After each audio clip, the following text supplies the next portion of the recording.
మిర్యాలగూడ కలాల్వాడలో ఈ నెల 4న జరిగిన అగ్ని ప్రమాదం వెనుక ఉన్న ట్రిపుల్ మర్డర్ మిస్టరీని పోలీసులు చాకచక్యంగా ఛేదించారు. ఈ కేసులో వివాహ వెబ్సైట్ ద్వారా పరిచయమైన కాళహస్తి శిరీష్ కుమార్ అనే కేటుగాడే నిందితుడని ఎస్పీ శరత్ చంద్ర పవార్ వెల్లడించారు. బాధితురాలు ధనలక్ష్మిని వివాహం చేసుకున్న నిందితుడు ఆర్థిక ప్రయోజనాల కోసమే ఈ దారుణానికి ఒడిగట్టాడు.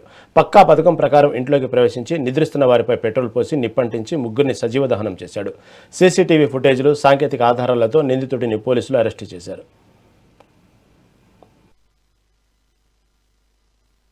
శిరీష్ కుమార్ ఇతను సింగరాయకొండ మండలం ప్రకాశం జిల్లాకి చెందినవాడు. ఇతను మ్యాట్రిమోనియల్ వెబ్సైట్స్లలో ఇతని ప్రొఫైల్ పెట్టి పెళ్ళైన ఆడవాళ్ళందరినీ కూడా ఏదో రకంగా లోబర్చుకొని వాళ్ళతో పరిచయం పెంచుకొని వాళ్ళ దగ్గర నుంచి దొంగతనమో లేకపోతే చీటింగో ఇట్లాంటివి చేయడం ఇతనికి అలవాటు ఉన్నది. ఇప్పుడు దాకా ఒక 3 అమ్మాయిలని చేయడం జరిగింది. ఈ అమ్మాయిని 2023లో పెళ్లి చేసుకున్నాడు. అయితే ఈ అమ్మాయితో పెళ్లి చేసుకున్న తర్వాత ఈ అమ్మాయితో కూడా కొన్ని గొడవలు వచ్చిన తర్వాత మళ్ళీ ఒక వేరే అమ్మాయిని కూడా మ్యాట్రిమోనియల్ వెబ్సైట్లో ఆమెని లోబర్చుకొని ఆమె దగ్గర నుంచి కూడా కొంత డబ్బులు చీటింగ్ చేసి దొంగతనం చేసేసరికి హాజీపూర్ పోలీస్ స్టేషన్ మంచిర్యాల జిల్లాలో ఇతని మీద ఒక ఎఫ్ఐఆర్ రిజిస్టర్ అయితే ఇతను దాంట్లో జైలుకి వెళ్ళడం జరిగింది.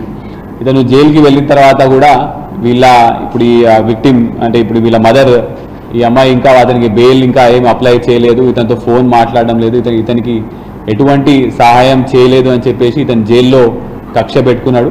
జైల్లో జూన్ 1 రోజు జైలు నుంచి రిలీజ్ అవ్వగానే మళ్ళీ హైదరాబాద్కి వెళ్ళి అక్కడ డ్రైవర్ పని చేసుకొని ఏదో రకంగా ఈ కక్ష సాధించి వీళ్ళని చంపుదామని చెప్పేసి ఇతను జూన్ 4 రోజు పొద్దున వాళ్ళని పక్కింటి దగ్గర ఉన్న ఒక స్కూటీని దొంగతనం చేసుకొని అది మళ్ళీ ఆ స్కూటీలో ఇక్కడ దాకా వచ్చి ఇక్కడ ఒక క్యాన్, ఒక 10 లీటర్లు పెట్రోల్ ఒక పెట్రోల్ బంక్లో కొనుక్కొని ఆ ఇంటిని 2-3 సార్లు చూసి అక్కడ ఎవరు పండుకుంటారో చూసిన తర్వాత రాత్రి 11ంటికి అందరూ పండుకున్న తర్వాత ఆ డోర్ నుంచి కొంతవరకు ఓపెన్ చేసి ఆ బకెట్ నుంచి అతను పెట్రోల్ పోయడం జరిగింది.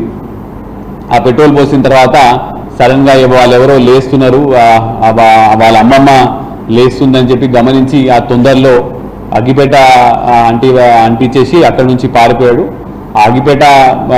అగ్గి అంటించే క్రమంలో కూడా అతని చేతికి, ముఖానికి ఇవన్నీ కూడా అతనికి కూడా పెట్రోల్ తగిలి అతనికి కూడా కాలిపోయింది.